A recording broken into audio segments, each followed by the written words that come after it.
ॐ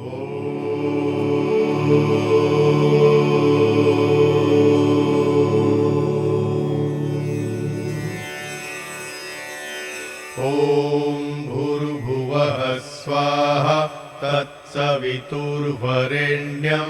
भर्गो देवस्य धीमहि धियो यो नः प्रचोदयात्।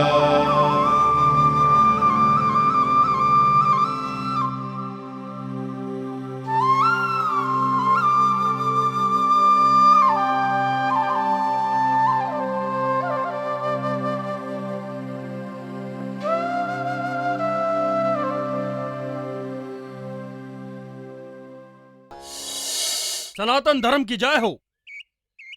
यज्ञ में मद्यपान किया जाता था। सौत्रामण्यम सुराम पिबेत। यहाँ सुरा का अभिप्राय सोमलता से है, न कि मदिरा। मद्यपान सभी प्रामाणिक शास्त्रों में वर्जित है। आप सन्यासी के लक्षण बताइए। केश, मूछ, दाढ़ी, नख दूर करे, पात्र, दंड और कुसुम के वस्त्र धारण करे और किसी प्राणी को पीड़ा न देता हुआ सदा नियम में रहकर विचरण करे। आप ब्राह्मण के लक्षण कहिए। ब्रह्मम जानाति ब्रह्म। आप भाषा में बोल सकते हैं। धातु समर्थ होता है या असमर्थ? अष्टाध्यायी 2:1 के अनुसार धातु समर्थ होता है। तो असमर्थ किसे कहते हैं? सापेक्षो असमर्थ हो, अपेक्षा करने वाला असमर्थ होता है। ये महाभाष्य का वचन है। ये महाभाष्य का वचन नहीं है। हम जो कहते हैं हमारा वचन महाभाष्यकार के वचन से कम नहीं है। आप महाभाष्यकार पतंजलि मुनि के सामने किसी गणना में नहीं है। पांडित्य का इतना गर्व है तो बताइए, कलम किसकी संज्ञा है?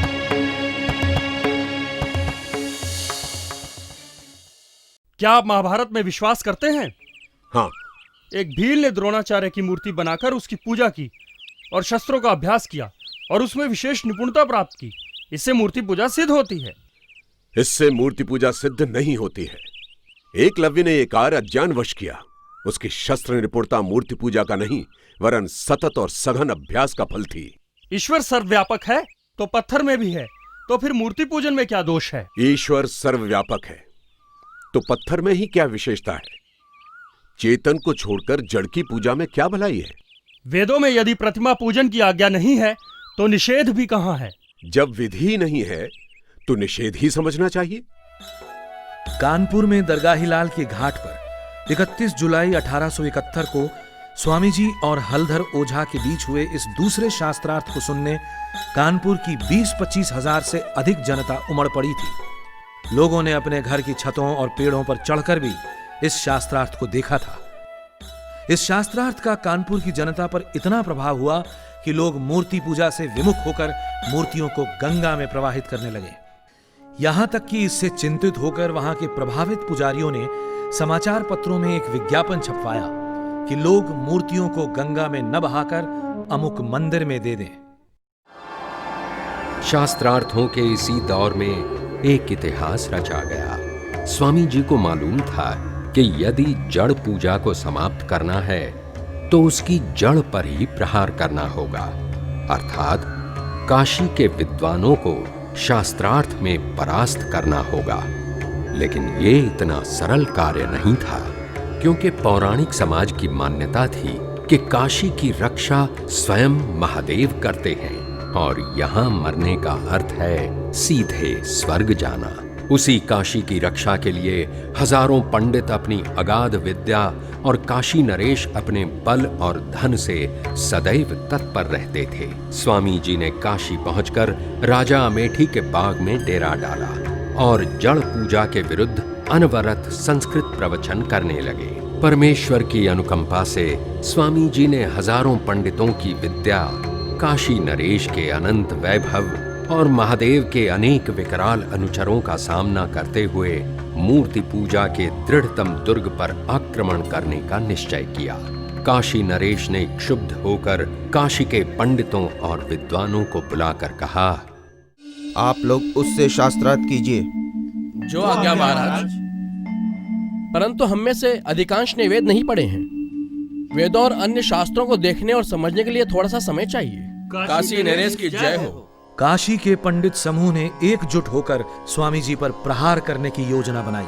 ज्ञान से, छल से, कपट से, चरित्र हनन से, अपमान से, जैसे भी हो सके स्वामी जी को मिटाने पर डट गए। अंततः शास्त्रार्थ का दिन आ पहुंचा। स्वामी जी के एक अनुयायी ने शंकाग्रस्त होकर कहा, महाराज, आज बहुत भीड़ होगी और आपके पक्ष का तो वहां कोई भी नहीं होगा। आपको वहां नहीं जाना चाहिए।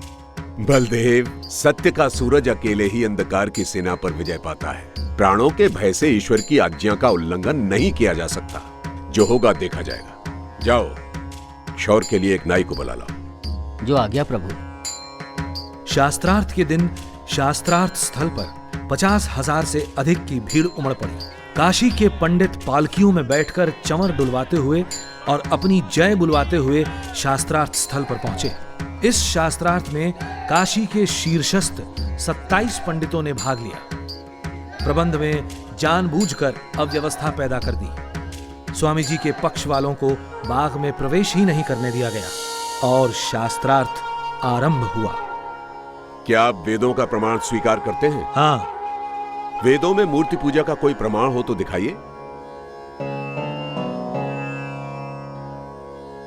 आनंदमयो अभ्यासात, दिखलाइए कि ये सूत्र वेद मूलक है। जब तक समस्त वेद को देख न लिया जाए इस प्रश्न का उत्तर नहीं दिया जा सकता, क्योंकि समस्त वेद शास्त्र तो पंडितों में से भी किसी को उपस्थित नहीं है। सभी वेद शास्त्र यदि तुम्हें उपस्थित नहीं थे तो काशी में शास्त्रार्थ करने क्यों चले आए थे? क्या आपको सब कुछ उपस्थित है?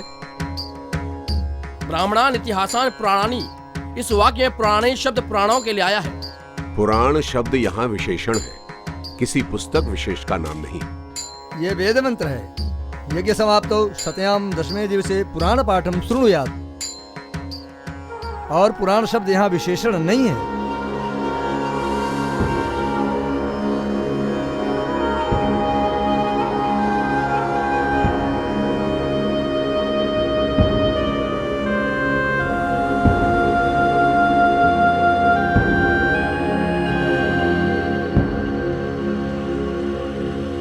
स्वामी जी उस तुड़े मुड़े पुर्जे के अपठनीय लेख को पढ़ने का प्रयत्न कर ही रहे थे कि ओ दयानंद हार गए, दयानंद हार गए। सब कुछ पूर्व निर्धारित योजना के अनुसार किया गया। पंडितों के गुंडों ने स्वामी जी को शारीरिक हानि पहुंचाने का भी पूरा प्रयत्न किया, लेकिन रघुनाथ प्रसाद कोतवाल की तत्परता से उन्हें कोई हानि नहीं पहुंची। उस दिन कौन जीता कौन हारा ये तो ईश्वर जानता है, लेकिन स्वामी जी को आशा थी कि इतने विद्वानों की उपस्थिति में शास्त्रार्थ न्यायपूर्वक होगा।